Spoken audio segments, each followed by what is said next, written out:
الحمدللہ وکفی والصلاة والسلام علی سید الرسل وخاتم الانبیاء وعلی آلہ واصحابہ واہل بیتہ اجمعین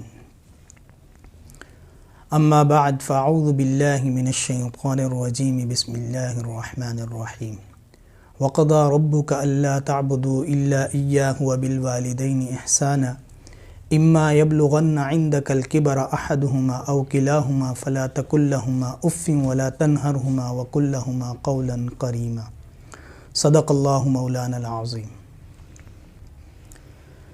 واجب الاحترام ساتھیو، والدین کی خدمت کرنا افضل ترین عبادت ہے۔ اسی لیے قرآن کریم میں اللہ تعالیٰ نے واضح ارشاد فرمایا اور کئی مقامات پر والدین کی خدمت کرنے کو بیان فرمایا۔ قرآن کریم کی ایک آیات اللہ تعالیٰ نے اس میں ارشاد فرمایا ہے کہ وَقَضَى رَبُّكَ أَلَّا تَعْبُدُوا إِلَّا إِيَّاهُ وَبِالْوَالِدَيْنِ إِحْسَانًا۔ پہلا کام یہ ہے کہ آپ نے والدین کے ساتھ احسان کرنا ہے۔ اللہ تعالیٰ نے اپنے ہی کہ میرے ساتھ شرک نہیں کرنا، اس کے ساتھ فوراً ہی اللہ تعالیٰ نے یہ آیات لائے ہیں کہ وَقَضَى رَبُّكَ أَلَّا تَعْبُدُوا إِلَّا إِيَّاهُ وَبِالْوَالِدَيْنِ إِحْسَانًا۔ اللہ تعالیٰ نے اعلان فرمایا ہے کہ والدین کے ساتھ پہلا کام کیا ہے؟ حسن سلوک سے پیش آنا ہے، احسان سے پیش آنا ہے۔ نبی کریم صلی اللہ علیہ وآلہ وسلم کے پاس صحابی تشریف لائے کہ یا رسول اللہ، میرے والد وہ کافر ہیں، کیا پھر بھی میں ان کا ادب کروں؟ فرمایا کہ تم ادب کرو، الا یہ کہ وہ تمہیں شرک کا کہیں یا مسلمان کافر ہونے کا کہیں، یہ کہنا نہیں ماننا، اس کے علاوہ ہر بات تم اپنے والد کی مانو جو جائز ہو۔ تو احسان پہلا کام، وَقَضَى رَبُّكَ أَلَّا تَعْبُدُوا إِلَّا إِيَّاهُ وَبِالْوَالِدَيْنِ إِحْسَانًا۔ پہلی بات یہ ہے کہ مزاج ہوتا ہے جب بڑی عمر ہو جاتی ہے والدین کی تو اس وقت ان کے اندر چڑچڑا پن بھی آتا ہے اور چیزیں بھی آتی ہیں، تو اس وقت اف بھی کہنے کی اجازت نہیں ہے اولاد کو۔ ان کا جو کام ہو وہ کر دیا جائے اور جو نہ ہو تو خاموش ہو جانا چاہیے۔ والدین کو آپ اف نہیں کہہ سکتے، آپ کو اجازت نہیں دی گئی۔ اف ولا تنہرہما وقل لہما قولا کریما۔ ولا تنہرہما، ان کے ساتھ جھگڑ نہیں سکتے آپ، کسی بات کے اوپر تکرار نہیں، اجازت ہے آپ کو کہ آپ تکرار کریں۔ یہ والدین کے حقوق ہیں جو میں نے بیان نہیں کیے، اللہ نے بیان کیے اپنے قرآن کریم میں۔ وَبِالْوَالِدَيْنِ إِحْسَانًا إِمَّا يَبْلُغَنَّ عِنْدَكَ الْكِبَرَ أَحَدُهُمَا أَوْ كِلَاهُمَا فَلَا تَقُل لَّهُمَا أُفٍّ وَلَا تَنْهَرْهُمَا وَقُل لَّهُمَا قَوْلًا كَرِيمًا وَاخْفِضْ۔ اگر بات بھی کرنی ہے تو اچھے طریقے سے سوچ بچار کر کے۔ آج کل کیا ہے کہ بات کرنے میں لوگ لٹھ مارتے ہیں، جب بھی بات کریں گے لٹھ مار دیں گے، حالانکہ لٹھ نہیں مارنی بھائی، بات کرنی ہے سوچ کے کہ میرے والد ہیں، میری والدہ ہے، تو میں کس ڈھنگ سے بات کروں کہ ان کو بات بری بھی نہ لگے اور میری بات جو میں ان سے کہنا چاہتا ہوں وہ بھی پہنچ جائے۔ آج کل آتے ہی لٹھ مارتے ہیں، آتے ہی ایسی بات کرتے ہیں کہ وہ بیچارے پریشان ہو جاتے ہیں۔ اور خاص کر جو آج کل ماحول چل رہا ہے، کاروبار نہ ہونا اور جو ہے مسائل ہیں، ان سارے مسائلوں کا بوجھ شام میں آ کے والدین کے اوپر اتار دیا جاتا ہے۔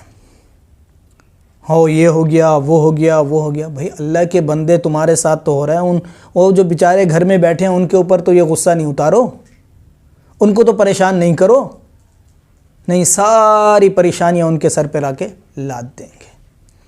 تو یہ کام بھی غلط ہے۔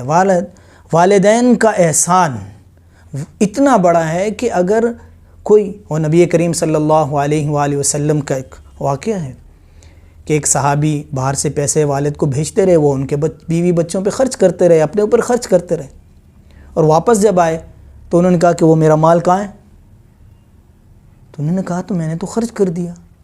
تو اس بیٹے نے کہا کہ میں جا کے نبی کریم صلی اللہ علیہ وسلم سے آپ کی شکایت کروں گا۔ کیا شکایت کروں گا؟ یہ شکایت کروں گا کہ آپ میرا سارا پیسہ کھا گئے۔ اب یہ بوڑھا باپ اور نبی کریم صلی اللہ علیہ وسلم کی عدالت، بیٹا چلا گیا، باپ پیچھے دل میں اللہ سے ہی کہہ رہا ہے کہ یا اللہ، یہ میرا وہ بیٹا ہے کہ جس کو میں نے انگلی پکڑ کر چلنا سکھایا. چھوٹی بات نہیں ہے, انگلی پکڑ کر چلنا سکھایا ہے. پھر بھی آج یہ مجھ سے پیسوں کا مطالبہ کرتا ہے. آج کل کے نوجوان کہتے ہیں والدین آپ نے ہمارے لیے کیا ہی کیا. ہاں تم جب چھوٹے تھے 3 ماہ کے تو کمانے جاتے تھے بھائی, کما کے لاتے تھے, پھر اپنا پیمپر خود لاتے تھے. باپ نے کیا کیا بیچارے نے؟ اس نے تو کچھ نہیں کیا. جب بڑے ہو گئے تو اسکول کی فیسیں تو تم خود بھرتے تھے نا, ہے نا. باپ نے کچھ نہیں کیا بیچارے نے, کیا کرتا. بڑے ہو گئے, شادی کا پورا انتظام والد نے کیا, کچھ نہیں کیا. والد نے کیا کیا؟ میں آپ کو ایک بتا دوں کہ والد کی ایسی شخصیت ہے کہ جب اس کے بچے آ جاتے ہیں, بچے ہو جاتے ہیں, تو وہ اپنی خواہشات کو دباتا ہے اور بچوں کی خواہشات کو پورا کرتا ہے. صبح سے نکلتا ہے, شام میں آتا ہے, دن بھر کڑوی باتیں سنتا ہے, صبر کرتا ہے اس لیے کہ میرے بچے پل جائیں. نہیں ہے, حقیقت نہیں ہے یہ. حقیقت ہے کہ نہیں؟ حقیقت ہے. بہرحال وہ بچہ, وہ لڑکا نبی کریم صلی اللہ علیہ وآلہ وسلم کی خدمت میں حاضر ہوا. باپ پیچھے دل میں اشعار کہہ رہا ہے کہ میں نے یہ وہ ہے جسے میں نے انگلی پکڑ کے چلنا سکھایا. یہ وہ ہے جسے کھانا نہیں آتا تھا, میں نے لقمے بنا بنا کر اس کے منہ میں ڈالے. یہ وہ ہے جسے بولنا نہیں آتا تھا, میں نے اسے بولنا سکھایا. یہ اشعار اس نے اپنے دل میں کہے, دل میں, زبان پہ بھی نہیں لایا. اور وہ لڑکا نبی کریم صلی اللہ علیہ وسلم کی بارگاہ میں پہنچنے والا تھا کہ اس سے پہلے حضرت جبرائیل علیہ السلام تشریف لے آئے اور کہا کہ یا رسول اللہ, ایک نوجوان آنے والا ہے اپنے باپ کی شکایت لے کے. کس کی؟ باپ کی شکایت لے کے. اللہ نے آپ سے یہ درخواست کی ہے کہ اس کے والد کو بلائیں اور اسے پوچھیں کہ وہ اشعار سناؤ جو تم نے دل میں کہے ہیں. بہرحال وہ لڑکا آیا, آپ صلی اللہ علیہ وسلم سے شکایت کی تو آپ صلی اللہ علیہ وسلم نے ارشاد فرمایا کہ لے آؤ اپنے باپ کو ساتھ. دیکھیں ہمارے ہاں یک طرفہ بات سنی جاتی ہے. یہ نبی کریم صلی اللہ علیہ وسلم کی شان ہے. یک طرفہ, ایک طرف سے بات سنی اور بس اس پہ نتیجہ اور اسی پہ فیصلہ. فیصلہ ایسا نہیں ہوتا. ایک طرف سن کے آپ مشورہ تو دے سکتے ہیں لیکن فیصلہ نہیں کر سکتے. یہ یک طرفہ فیصلہ ہے. ایسے فیصلہ کرنا ناجائز ہوتا ہے. آپ دونوں فریقوں کو بلائیں, مدعا اور مدعا علیہ دونوں کو, دعویٰ کرنے والا جس پر دعویٰ ہے دونوں کو بلائیں, دونوں کی بات سنیں, دونوں کی بات سننے کے بعد پھر فیصلہ کریں. اب فیصلہ حق پہ ہوگا, ورنہ ایک کی بات سنی وہ اپنے آپ کو مظلوم ہی بتائے گا. جو بھی آئے گا وہ آپ کو مظلوم ہی بتائے گا. دیکھیں نبی کریم صلی اللہ علیہ وسلم کی کیا شان ہے کہ بیٹے کو بھی بلایا گیا, باپ کو بھی بلایا گیا تاکہ دونوں کی بات سنیں. جب باپ آئے, بیٹا بھی کھڑا ہے, باپ بھی موجود ہے, دونوں موجود ہیں. موجود ہوتے ہوئے سوال کیا کہ وہ اشعار تو سناؤ, وہ اشعار تو سناؤ جو تو تم نے دل میں کہے. تو اس باپ کے آنکھوں میں سے آنسو ٹپکنے لگے اور کہنے لگا کہ یا رسول اللہ, ہمارا ایمان جہاں ڈگمگاتا ہے نا تو وہاں وہ حقیقت آپ کی سامنے آتی ہے کہ آپ واقعی اللہ کے پیغمبر ہیں, سچے پیغمبر ہیں. یہ اشعار جو میں ابھی آپ کو سنانے جا رہا ہوں یہ میری کانوں نے بھی نہیں سنے. وہ اشعار ہیں. پھر وہ اشعار انہوں نے سنائے جو عربی میں تھے کہ یہ وہ بچہ ہے جس کو میں نے انگلی پکڑ کے چلنا سکھایا. اس کو کھانا نہیں آتا تھا, ملک میں بنا بنا کر میں نے اسے کھلایا. اسے بولنا نہیں آتا تھا, میں نے اشاروں سے, کنایوں سے اسے بولنا سکھایا. پھر آگے بھی بڑے اشعار ہیں, لمبے, بڑی داستان ہیں. آپ صلی اللہ علیہ وسلم کے چہرے انور پر آنسوؤں کی ایک لڑی بند گئی اور وہ باپ بھی روتا. اس کے بعد آپ صلی اللہ علیہ وسلم نے ایک جملہ فرمایا اور آج تک فقہا اس پر ہزاروں مسائل نکال رہے ہیں. لڑکے کو کہا کہ انتا و مالک لابیکا, تو اور تیرا مال دونوں تیرے باپ کے ہیں. تو والدین کا احسان ہے، مرنے کے بعد پھول چڑھانے تو سبھی آ جاتے ہیں، کندھا دینے تو سبھی آ جاتے ہیں بھائی۔ باپ مرے گا تو چند دن رو لیں گے، آج کل تو رواج ہے، سوئم کر لیا، بڑی بڑی بریانیاں بنا لی، دیگیں چڑھا لیں، سب بانٹ دیا، لیکن یہ بتاؤ کہ تم نے اس کی زندگی میں کتنی دیگیں اسے کھلائیں، والد کو کتنے پھول دیے تم نے زندگی میں، یہ بتاؤ۔ اب پھول چڑھا رہے ہو، اب دیگیں بنا بنا کر دوسروں کو کھلا رہے ہو، کیا زندگی میں بھی تم نے ایک دیگ یا ایک جو ہے بریانی کی دیگ بنا کے انہیں کہا کہ یہ آپ مالک ہیں جہاں دیں، یا انہیں کوئی سہولت یا ان کی خیر خواہی یا ان پر خرچ کیا؟ مرنے کے بعد تو سبھی دیگیں چڑھا لیتے ہیں، مرنے کے بعد تو سبھی بڑے بڑے ٹینٹ لگا لیتے ہیں، آج میرے والد کی برسی ہے۔ تو قرآن کریم نے اسے واضح فرمایا،